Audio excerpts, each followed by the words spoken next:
Bonjour les amis.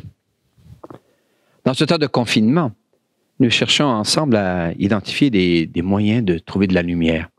On a vu que, dans une vidéo antérieure, que Jésus est la lumière. Il nous propose la lumière. Eh bien, quand j'étais petit, je ne savais pas lire.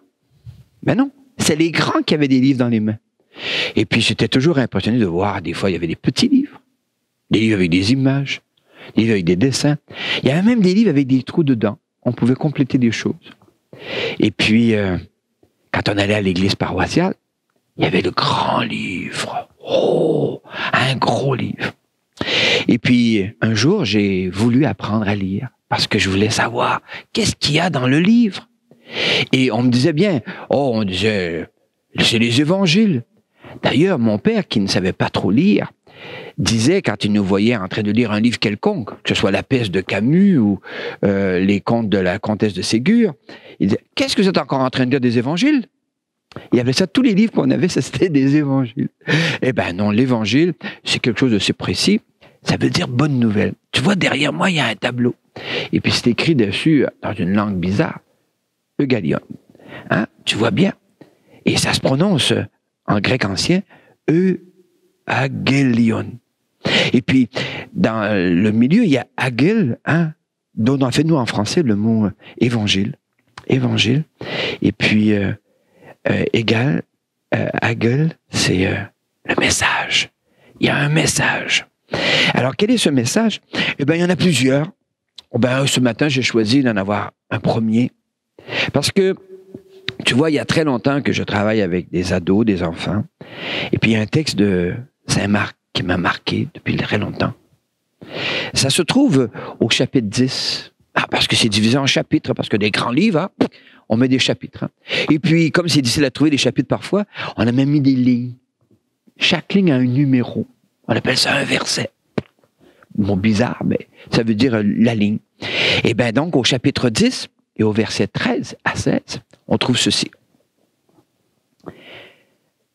Des gens présentaient à Jésus des enfants pour qu'il pose la main sur eux. Mais les disciples les écartèrent vivement. Voyant cela, Jésus se fâcha et leur dit, « Laissez les enfants venir à moi, ne les empêchez pas, car le royaume de Dieu est à ceux qui leur ressemblent. Amen, je vous le dis. Celui qui n'accueille pas le royaume de Dieu à la manière d'un enfant n'y entrera pas. » Et il les embrassait, il les bénissait en leur imposant les mains. Parole du Seigneur. Très intéressant. Il y avait donc des enfants à l'époque de Jésus. Ah ben oui, il faut bien commencer quelque part. Et on commence tous comme des enfants. Et puis on grandit. Et puis les enfants, c'est Jésus dit qui n'accueille pas le royaume de Dieu à la manière d'un enfant n'y entrera pas. Alors accueillir un enfant, c'est quelque chose. Hein? Alors accueillir comme un enfant, je le vois de deux manières. D'abord, comme on accueille un enfant, tous les parents du monde te le raconteront quand il est arrivé. Hein. Moi, je me rappelle encore, hein, quand ma grande sœur nous a annoncé qu'elle était enceinte. Oh, je vais devenir oncle. Ah, quel bonheur. Et puis, Louise est arrivée. Oh, un enfant. Oh, on ne sait pas tout ce que ça comprend. Il y aura à langer, il y aura à manger, bien sûr. Mais quand on est plus petit, un enfant, c'est un miracle. C'est un don extraordinaire. C'est l'occasion de l'avenir qui est commencé. On va aller plus loin. Ça va continuer. Il n'y a pas de souci.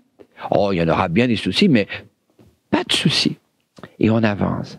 Donc, accueillir le royaume comme un enfant, c'est de se laisser émerveiller par la vie plus grande que nous. Combien de fois j'ai entendu tes parents dire c'est fou ce qu'on a fait. Hein? C'est plus grand que ce qu'on pensait. C'est même merveilleux. Oh, la merveille se gâte de temps en temps, je te l'accorde. Hein, puis on a le petit ange. Hein. Oh, mon ange, ben les cornes poussent pour dire on a un ange cornu. Eh bien, c'est pas très grave. Fondamentalement, il y a un ange, une profondeur en toi, un message. Et ça, premier volet, accueillir le royaume comme un enfant, comme une surprise, comme l'avenir qui se construit déjà, qui est déjà commencé. D'ailleurs, Winston Churchill, oh, tu connais peut-être pas, mais il a été premier ministre de la Grande-Bretagne il y a très, très, très, très longtemps. Il avait dit un jour, on jugera de la force d'un pays par sa manière qu'il aura de traiter ses enfants. Et jusqu'à tout récemment, il n'y avait pas de droit des enfants, ça n'existait pas. Oh, à l'époque de Jésus, les droits des enfants, hein, oh là là, ça n'a pas beaucoup changé dans certains pays, je te l'accorde.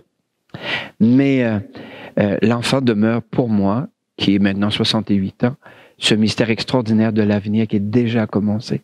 Et qu'il est grand mon bonheur quand je te vois tes yeux s'émerveiller, s'ouvrir, se questionner. Et puis bien sûr, au jour d'angoisse, je veux me faire proche, t'accueillir comme Jésus a accueilli les enfants. Donc, deuxièmement, accueillir le royaume comme un enfant. Ah là, ça, je trouve ça extraordinaire, le deuxième volet. C'est un peu comme quand les premières neiges arrivent. Ou comme ce matin, quand je suis sorti, dans les neiges merveilleuses. Les enfants, qu'est-ce qu'ils vont? Dans les fenêtres, ils crient « Ah, la neige, la neige, la neige !» Et nous qui sommes grands, on dit « Ah non, il faudra encore pelleter, quelle horreur !» Et puis l'enfant, il nous attire dehors pour rouler ses balles de neige et se faire un bonhomme de neige, un fort, quelque chose. Accueillir le royaume comme un enfant, c'est s'émerveiller de ce qui arrive. Avec lucidité, le temps que nous traversons est un temps à accueillir comme un enfant. D'une part, ça nous donne l'occasion de découvrir certains aspects de la vie qui passaient sous silence, sous le radar, parce qu'on était très occupés. Là, on a du temps. J'ai du temps de faire ce que je fais présentement. C'est extraordinaire. Alors voilà, je voulais te dire que dans le livre, quand on apprend à lire, il y a énormément de bonnes nouvelles. Des eugalions. Oh, c'est incroyable tout ce que tu pourras découvrir. Je te souhaite de le faire, soit à titre personnel ou avec la famille. Que ce livre, dans lequel on découvre une deuxième clé, la clé de Jésus dans le texte, t'apprenne à faire une rencontre, à découvrir quelque chose, à découvrir davantage que quelque chose, découvrir quelqu'un. Je te le souhaite de tout mon cœur. Amen. Maranatha.